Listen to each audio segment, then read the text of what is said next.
This is Michael Orrell of MobileBurn.com, and today I have with me the new Samsung M350 Seek for Sprint. It's a simple, low-cost QWERTY messaging device. It's on sale for $29.99 after a mail-in $50 rebate. Quick look at the box. Very small packaging here. Nice and compact. You can see a picture of the device with the keyboard showing. Let's open it up, see what we've got inside. Here's the phone itself. It's got the red version, obviously. Packed up in this protective bag. Feels pretty light. Battery may not be in it yet, so we'll have to take a look. Good looking device though. Let's set it aside and see what else is in the box. Here's the battery. Samsung says it's good for 5.8 hours of talk time. Sprint no longer gives out standby times though, so we'll have to play with it a bit, see how that works out. You can tell right off the bat we're going to have a micro USB port on it because there's a micro USB charger. Unlike many devices now that come with separate cables that plug into the charger, this one's permanently attached, so you'll need a separate data cable or something for the device. Inside we've got Getting Started packet, it's called. Looks like a quick start guide, user guide, and then some information from product registration. And this is also something that Sprint's pushing here. You can stick your old phone, battery, and charger in here, and it's a prepaid mailer, and you can send it back to Sprint. It won't cost you a cent. So then they'll recycle it properly. So here's the Seek itself. Let's pull off the various protective covers on it. You see it's got a really nice sheen to it. It doesn't quite feel soft touch, but it has that look to it, and it's really a pretty paint on it. Let's pop open the back. You can see, oh, it's red inside, which is kind of nice. Stick the battery in there. And let's take a look at the hardware on the device, hardware controls. Got a 2.6-inch touchscreen display right here. Hardware buttons down the bottom for home, back, and the phone. Nice solid slider. The keys look really nice. The red and gray color scheme is really quite attractive. These keys feel pretty decent. The space bar, on the other hand, appears to be a single key that's just really, really wide, and I can tell already that it's going to be a problem. There's no click whatsoever when I'm pressing on the left or right edge of it. Obviously that's going to be an issue, but the rest of them feel really nice. As long as you hit the space bar in the middle, I imagine it'll work okay though. Take a look at controls. We've got a volume control on the left hand edge. It's a lanyard fixing loop, fixing point for a lanyard loop or whatever, say if you want to hang it around your neck or whatever. Got a 3.5mm headphone jack there. You can plug in stereo headphones. There's a covered micro USB port.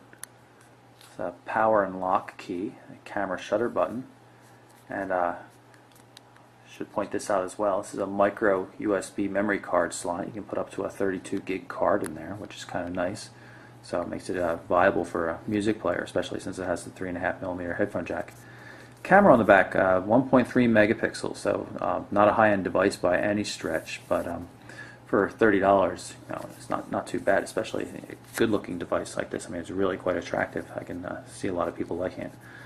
You can see on the back there it says Seek. Let's see if I can get that, again, that protective coating off. The device also comes in a cool blue, it's called, and a pink version is going to be available sometime in June. So now the device has been powered up, I'm going to activate it by pressing on the power lock button here. You can see unlock it with a swipe gesture. But I have some bad news.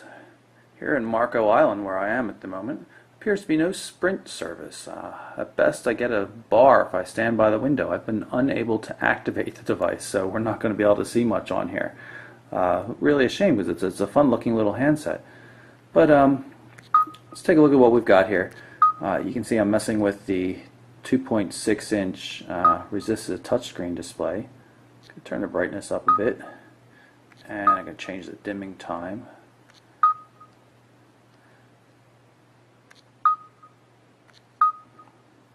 Nice haptic feedback when you tap on something, not necessarily when you scroll. And display has a, I guess I would describe it as a soft feel.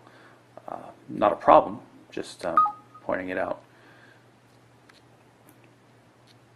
A little bit of a kinetic scrolling there, you can see. Seems to work pretty well. Here we are back at the main menu. It's got a couple of different menus, so let's we've got a fun menu here, web menu, and phase, or it looks like that's where the phone defaults to, and you can set up your own things, whatever you use most. So even, you can see obviously you could do a media playlist if you had, songs or something. Let's just choose this just to, oh, won't let us do that because we have no phone book. Okay, let's see, how about that? Pick this one here. Okay, so we've just added movies. You can see it's pretty nice. So let's open it up and see if it adjusts, and it does. You can see we can work in both landscape and portrait modes. Again, here's the menu. Let's jump into messaging here just to take a look. Press the new message button, enter a phone number, and I'm going to have to hold down the function button to put in a phone number here, so I'm just going to make something up.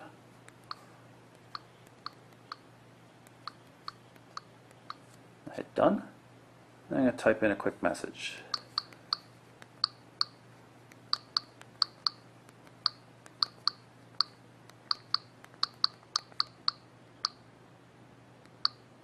Hitting 2 spaces doesn't automatically add a period. That's always something I like.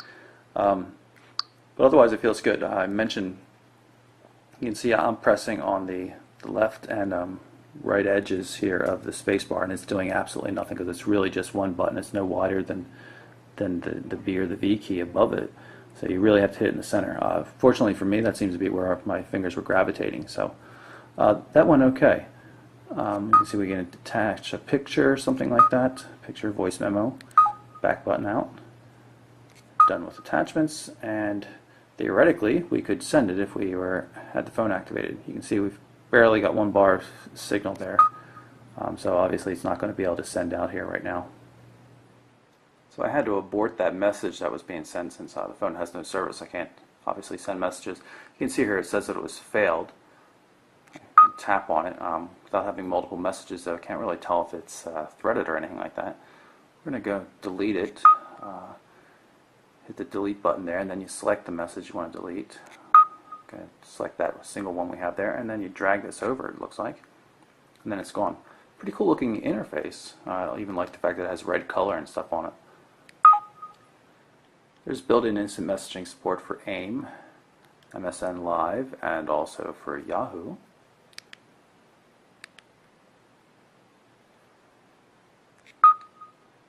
A couple of different calculators, unit converters. Pretty simple looking stuff. Let's see, we'll go back into portrait mode. Looks like it's what it was intended for. Haptic feedback everywhere. Works pretty well. Very sharp looking display. 2.6 inch QVGA resolution seems more than adequate for what's going on right here on this device. Got notes. Let's create a new note. Automatically is going into landscape mode. So obviously there's no portrait mode text input here. We'll have to test that for text messages as well.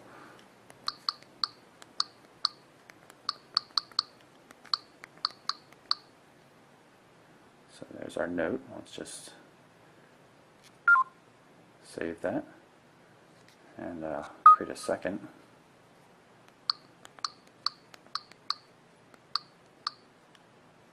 Save that as well. And then it looks like we'll probably have the same delete functionality. Delete. You mark which one you want and then swipe, which is kind of cool. I like that. Go back to messaging quickly and see what if we have any options for text input in portrait mode. It looks like we do not. You can see that the device, even though I've closed it and it's in portrait mode, it's still forcing us to go into landscape mode.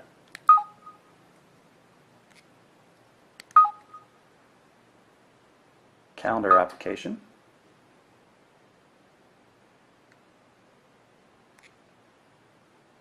Not sure where you would add a calendar from. It'd be interesting if it pulled in from Google or something. I can't test that though without data. I might have to try that later when I'm out and about.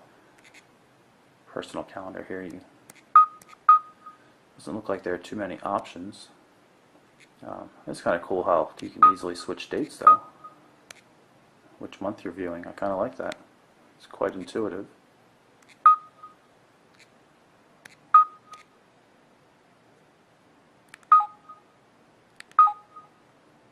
Pull up the clock. Roll clock, timer, alarm.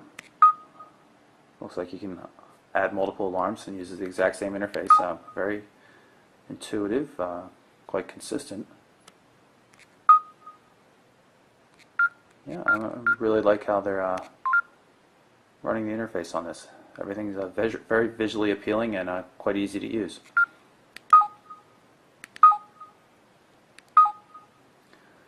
Let's see what else we've got. Probably not going to get much out of the email client since there's no data.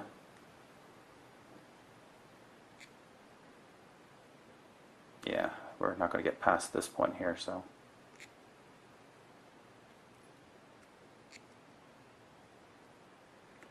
Let's jump over to the Fun menu.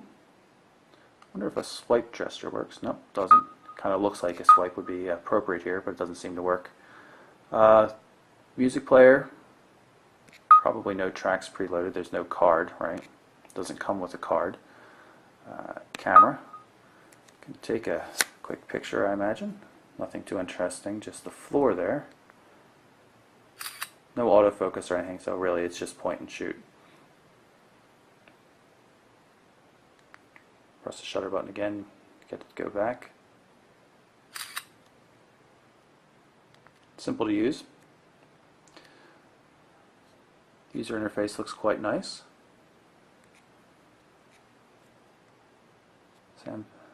Samsung's done a pretty good job on this, I would have to say. It's a very easy to use phone so far. Let's go take a quick look at the photos. There's the first photo. Can we swipe? Yep, you can even do swipe gestures. Nicely done. You can send off to email, Bluetooth. Looks like there's a lot of options for it. Again, only 1.3 megapixel fixed focus though, so you're not going to be doing too much with the camera.